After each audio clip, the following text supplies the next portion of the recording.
Hello student, આજે આપણે chapter number 10 કોષ ચક્ર અને કોષ વિભાજન. તો વિદ્યાર્થી મિત્રો, અગાઉના લેક્ચરની અંદર આપણે કોષ ચક્ર કોને કહે છે, એટલે કે કોષ ચક્ર એટલે શું, એના વિશે વાત કરતા હતા. તો વિદ્યાર્થી મિત્રો, આજે આપણે કોષ ચક્રના વિવિધ જે તબક્કાઓ છે એના વિશે વાત કરવાની છે.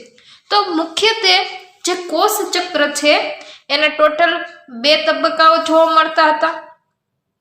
એક આંતરાવસ્થા અને બીજો જે તબક્કો હતો એ એમ તબક્કો. અહીંયા વિદ્યાર્થી મિત્રો, એમ તબક્કાને આપણે કોષ વિભાજન અથવા સમવિભાજન તબક્કા તરીકે પણ ઓળખતા હતા. બરાબર. તો અહીંયા આપણે અત્યારે આંતરાવસ્થાના ઉપ તબક્કાઓ વિશે વાત કરીએ. તો એના જે આંતરાવસ્થા છે એના પેટા તબક્કાઓની વાત કરીએ.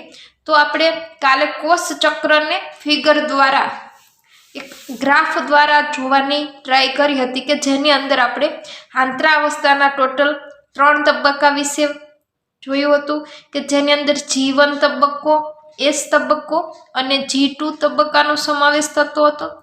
ત્યારબાદ M તબક્કો કે જેની અંદર પૂર્વાવસ્થા, ભાજનાવસ્થા, ભાજનોત્તરાવસ્થા અને અંત્યાવસ્થાનો સમાવેશ થતો હતો. ત્યારબાદ જે નવો કોષ બન્યો છે એ ફરીથી સમવિભાજન પામે એની વચ્ચે એક G0 શાંત અવસ્થા જેવો તબક્કો જોવા મળતો હતો. તો વિદ્યાર્થી મિત્રો, આજે આપણે ડિટેલમાં જોઈશું કે જે આંતરાવસ્થા છે એના જે પેટા તબક્કા છે એની અંદર કયા પ્રકારની પ્રક્રિયા કોષની અંદર, મતલબ કયા પ્રકારનો ફેરફાર જોવા મળે છે. તો સૌપ્રથમ આપણે અત્યારે કોષ ચક્રની શરૂઆત કરીએ આંતરાવસ્થાથી. તો આંતરાવસ્થા ટોટલ 3 પેટા તબક્કામાં વહેંચાયેલા છે, જેની અંદર પહેલો તબક્કો G1 તબક્કો, ત્યારબાદ S તબક્કો અને ત્યારબાદ G2 અવસ્થાનો સમાવેશ થતો હોય છે. તો વિદ્યાર્થી મિત્રો, સૌપ્રથમ આપણે G1 તબક્કાની વાત કરીએ. તો G1 તબક્કો જે છે એ આંતરાવસ્થાનો પ્રારંભિક તબક્કો છે, એટલે કે જે આંતરાવસ્થાની શરૂઆત છે એ G1 તબક્કાથી થાય છે. ત્યારબાદ આ જે તબક્કો છે એ અગાઉના સમવિભાજન, એટલે કે જે કોષ છે, જે નવો કોષ નિર્માણ પામેલો છે, તો આ જે સમવિભાજન છે અને એટલે કે પહેલા જે સમવિભાજન થયેલું છે એ અને જે વર્તમાન, એટલે કે હવે જે કોષ બન્યો છે એમાંથી ફરીથી 2 કોષનું નિર્માણ થશે. તો આ જે વર્તમાન સમવિભાજનની પ્રક્રિયા છે એની અંદર જે DNA નું સંશ્લેષણ કરવાનું છે એની વચ્ચેનો મધ્યસ્થી ગાળો કહેવાય. મતલબ સમજો કે આ જે કોષ છે, આ કોષ એકવાર બનેલું, બરાબર, આ કોષ છે એનું કોઈ પણ કોષ ગમે ત્યારે હશે એનું વિભાજન તો થયેલું હશે. ધારો કે આપણે એક કોષ લઈએ, એમાંથી 2 કોષ નિર્માણ પામે છે. હવે આ જે કોષ છે તો અહીંયા જે સમવિભાજનની પ્રક્રિયા થઈ, એક કોષમાંથી 2 કોષનું નિર્માણ થયું, તો આ પ્રક્રિયાને શું કહેવાય, તો પહેલા સમવિભાજન થયું. ત્યારબાદ હવે આ કોષમાંથી નવા જે 2 કોષનું સમવિભાજન થવાનું છે, ત્યારે સૌપ્રથમ આ કોષ જે છે એમાંથી જે DNA છે એનું સંશ્લેષણ થશે, કારણ કે અહીંયા DNA નો જથ્થો બમણો થશે તો જ એક કોષમાં જેટલું જનીન દ્રવ્ય છે એ બીજા કોષની અંદર આવી શકે.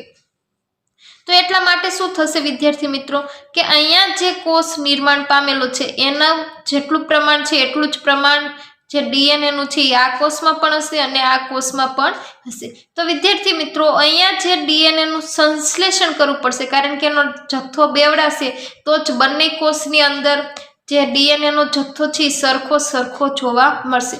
તો અહીંયા એકવાર જે સમવિભાજન થઈ ગયેલું છે એ અને વર્તમાન જે સમવિભાજન થઈને એક કોષમાંથી 2 કોષ નિર્માણ પામે છે, એના પહેલા અહીંયા જે DNA નું સંશ્લેષણ થવાનું છે એની વચ્ચેનો મધ્યસ્થી ગાળો એટલે G1 અવસ્થા. બરાબર. હવે આ અવસ્થા દરમિયાન શું થાય છે, તો આ અવસ્થા દરમિયાન DNA નું સંશ્લેષણ થતું નથી. એટલે કે અહીંયા જે કોષ કેન્દ્ર છે જેની અંદર રંગસૂત્રો છે જે DNA ના બનેલા છે, તો એ ડીએનએ નું સંશ્લેષણ થવું એટલે કે ડીએનએ નવા નિર્માણ પામવા, એટલે કે ડીએનએ નું બેવડાય એની જે સંખ્યા છે એની અંદર વધારો કરવો. તો ખાસ યાદ રાખજો વિદ્યાર્થી મિત્રો, જીવન અવસ્થામાં ડીએનએ નું સંશ્લેષણ થતું નથી, પરંતુ ડીએનએ ના સંશ્લેષણ માટેના જે જરૂરી ઉત્સેચકો છે એની સિવાય જે આરએનએ છે અને પ્રોટીન છે એનું સંશ્લેષણ થાય છે. તો જીવન તબક્કામાં કોનું સંશ્લેષણ થશે? તો ડીએનએ ના સંશ્લેષણ માટેના જરૂરી ઉત્સેચકો, એની સિવાય આરએનએ અને એની સિવાય પ્રોટીન. તો આ 3 વસ્તુનું સંશ્લેષણ જીવન અવસ્થામાં જોવા મળે છે. જ્યારે ડીએનએ નું સંશ્લેષણ થતું નથી, પરંતુ એની માટે જરૂરી ઉત્સેચકોનું સંશ્લેષણ થશે, એટલે કે જરૂરી ઉત્સેચકોનું નિર્માણ થશે. તો અહીંયા જીવન અવસ્થા છે એ કોષ ચયાપચયિક રીતે કેવો હશે? સક્રિય હોય છે, એટલે કે સતત વૃદ્ધિ કરે છે. બરાબર? એટલે કે જીવન અવસ્થામાં કોષ છે એની અંદર ચય અને અપચય જેવી ક્રિયાઓ જોવા મળશે, અને ચયાપચય જો જોવા મળે તો જે કોષ ચયાપચય ક્રિયા કરતા હોય, સક્રિય હોય ચયાપચય ક્રિયા, એવા કોષ સતત વૃદ્ધિ કરતા હોય છે. બરાબર? ત્યારબાદ બીજી અવસ્થા, આંતરાવસ્થાની બીજો તબક્કાની વાત કરીએ, જેને કે સંશ્લેષણ તબક્કો, સિન્થેસિસ. બરાબર?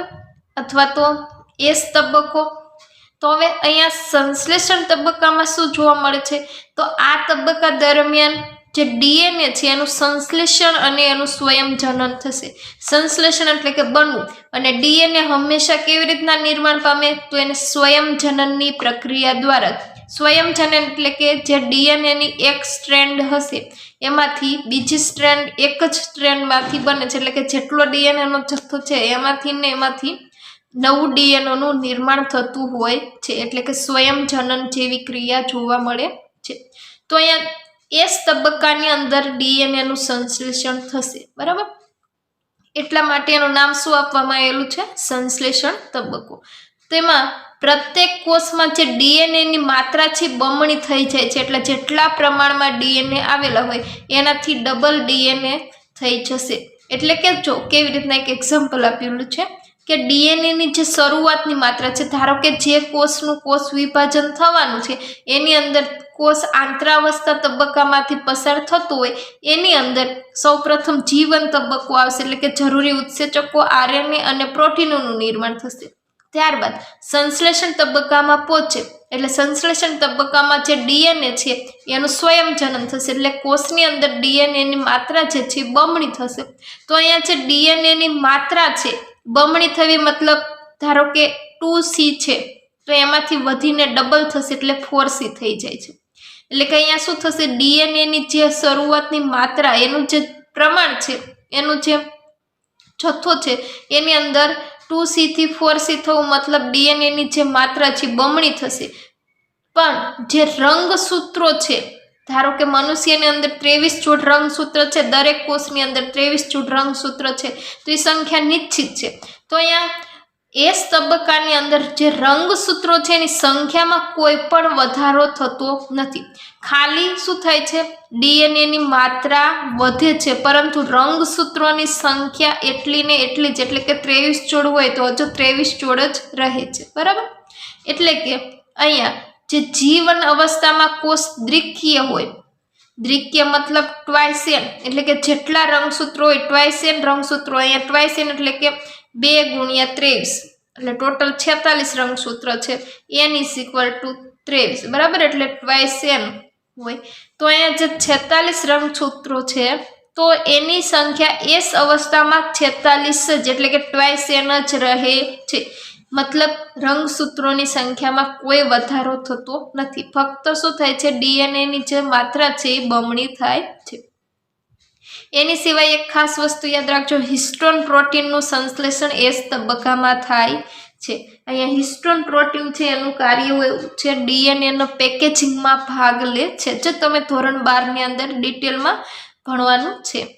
તો અહીંયા વિદ્યાર્થી મિત્રો ખાસ યાદ રાખજો, એસ તબક્કામાં શું થાય? એક તો ડીએનએ ની માત્રા બમણી થાય છે, રંગસૂત્રોની સંખ્યામાં કોઈ ફેર થતો નથી, અને હિસ્ટોન પ્રોટીનનું સંશ્લેષણ થાય છે. ત્યારબાદ પ્રાણી કોષમાં જે ડીએનએ છે એના સ્વયં જનન સાથે જે તારા કેન્દ્ર છે એના કોષ રસમાં દ્વિગુણન થશે, એટલે કે અહીંયા ડીએનએ નું સ્વયં જનન થશે અને એની સાથે સાથે જે પ્રાણી કોષની અંદર કઈ અંગિકા આવેલી છે, એક તારા કેન્દ્ર આવેલું છે, જ્યારે વનસ્પતિ કોષમાં તારા કેન્દ્ર જેવી કોઈ રચના જોવા મળતી નથી. તો આ એક અંગિકા છે. આપણે કોષ અને તેના કોષ એ સજીવનો એકમ છે એ ચેપ્ટરમાં આપણે એટલે કે ચેપ્ટર નંબર 8 ની અંદર જોઈ ચૂક્યા છીએ. બરાબર. તો અહીંયા પ્રાણી કોષમાં ડીએનએ ના સ્વયં જનન સાથે જે તારા કેન્દ્ર છે એના કોષ રસમાં શું થશે? દ્વિગુણન થાય છે. ત્યારબાદ G2 અવસ્થાની વાત કરીએ તો હવે વિદ્યાર્થી મિત્રો અહીંયા શું થઈ ગયું? તો ડીએનએ ની માત્રા બમણી થઈ ગઈ છે, રંગસૂત્રોની સંખ્યા એટલી ને એટલી છે, એની સિવાય હિસ્ટોન પ્રોટીનનું નિર્માણ થઈ ગયું છે. ત્યારબાદ G2 અવસ્થામાં શું થાય છે? તો અહીંયા G2 અવસ્થામાં સમવિભાજનની તૈયારી રૂપે પ્રોટીનનું સંશ્લેષણ થાય છે, એટલે કે પ્રોટીનનું સંશ્લેષણ આપણે G1 તબક્કામાં પણ થયું હતું અને G2 અવસ્થામાં પણ પ્રોટીનનું સંશ્લેષણ થાય છે. એની સિવાય કોષની જે વૃદ્ધિ છે એ સતત ચાલુ રહે છે. બરાબર. ચયાપચય ક્રિયાઓ સતત ચાલુ રહે છે એટલે એની કોષની વૃદ્ધિ પણ સતત ચાલુ રહે છે. એની સિવાય આ તબક્કા દરમિયાન ડીએનએ જે છે એનું સંશ્લેષણ પામતું નથી, એટલે કે એસ તબક્કાની અંદર ડીએનએ નું જે માત્રા છે બમણી થઈ જાય છે, એટલે G2 અવસ્થામાં એનું કોઈ સંશ્લેષણ થતું નથી, પણ આરએનએ અને પ્રોટીનનું સંશ્લેષણ ચાલુ રહે છે. એટલે કે G1 અવસ્થા અને G2 અવસ્થા બંનેની અંદર આરએનએ અને પ્રોટીનનું સંશ્લેષણ થાય છે, પરંતુ ડીએનએ નું સંશ્લેષણ G1 અવસ્થા અને G2 અવસ્થામાં થતું નથી. ફક્ત એસ તબક્કાની અંદર જ ડીએનએ નું સંશ્લેષણ થઈ એની માત્રા બમણી થઈ જાય છે. ત્યારબાદ સમવિભાજન માટે સૂક્ષ્મ જે નલિકાઓ છે એનું સર્જન G2 અવસ્થામાં થાય છે. બરાબર.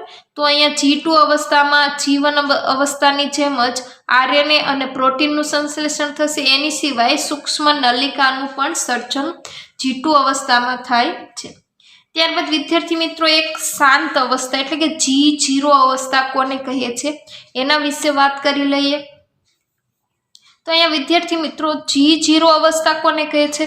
તો કે પુખ્ત પ્રાણીમાં અમુક કોષ છે એ અમુક એજ સુધી જ કોષ વિભાજન પામતા હોય છે, ત્યારબાદ કોષ વિભાજન પામી શકતા નથી. એવા કેટલાક કોષ છે, જેમ કે પુખ્ત પ્રાણીઓમાં કેટલાક કોષ જે છે એ કોષ વિભાજન પામતા નથી, એટલે કે ધારો કે હૃદયના કોષ છે તો એ કોષ વિભાજન પામશે ને, અને ચેતાકોષ જે બ્રેઇનમાં જોવા મળે છે તો આ પણ કોષ વિભાજન પામતા નથી.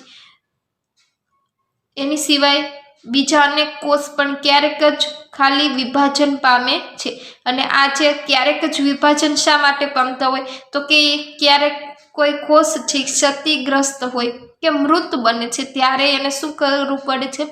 વિભાજનની ક્રિયા એટલે કે વિભાજન પામતા હોય છે. તો આ જે કોષો છે જે ફરીથી વિભાજન પામતા નથી એવા કોષો કે જે હૃદયની અંદર કોષો આવેલા છે, તો ચેતાકોષ છે જે કોષ ફરીથી વિભાજન પામતા નથી પણ G1 અવસ્થામાંથી નીકળી, એટલે કે જે આંતરાવસ્થાનો જીવન તબક્કો છે એમાંથી નીકળી નિષ્ક્રિય અવસ્થામાં પહોંચે છે, તો તેને જે કોષ ચક્રની શાંત અવસ્થા G0 અવસ્થા કહે છે. એટલે કે G1 અવસ્થામાં આવે છે પરંતુ G1 અવસ્થામાંથી નિષ્ક્રિય થઈ જાય છે, એટલે આ જે નિષ્ક્રિય અવસ્થા છે કોષ ચક્રની શાંત અવસ્થા એટલે કે G0 કહે છે. મતલબ આ અવસ્થામાં જે કોષો છે ચયાપચયની દ્રષ્ટિએ સક્રિય હશે પરંતુ વિભાજન પામશે નહીં. બરાબર. તો કોષ વિભાજનની ક્રિયા થશે નહીં, પરંતુ જે ચયાપચયની ક્રિયા છે એ શરૂ હશે. અને આવા જે કોષ છે એનું વિભાજન જો સજીવની આવશ્યકતા ઊભી થશે એ પ્રમાણે જ આ કોષનું વિભાજન થતું જોવા મળે છે.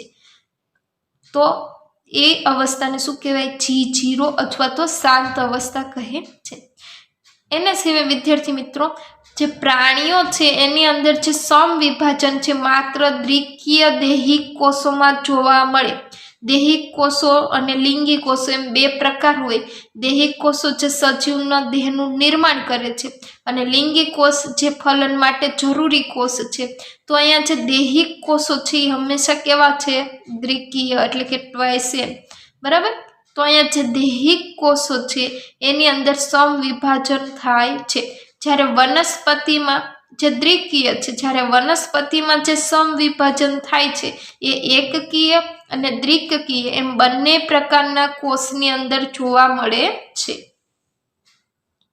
તો આ હતું વિદ્યાર્થી મિત્રો આંતરાવસ્થાના ટોટલ 3 તબક્કા, જેની અંદર G1 તબક્કો, S તબક્કો અને G2 તબક્કાનો સમાવેશ કરવામાં આવ્યો છે. જેની અંદર આપણે DNA નું સંશ્લેષણ થશે, RNA અને પ્રોટીનનું સંશ્લેષણ થાય છે અને એની સિવાય G2 અવસ્થામાં સૂક્ષ્મ નલિકાઓનું સર્જન થતું જોવા મળે છે. બાકીની જે આગળની પ્રોસેસ છે એ M તબક્કામાં થશે કે જેની અંદર કોષ કેન્દ્ર વિભાજન થશે અને કોષરસ વિભાજન થશે, જે આપણે આગળના લેક્ચરની અંદર વાત કરવાની છે.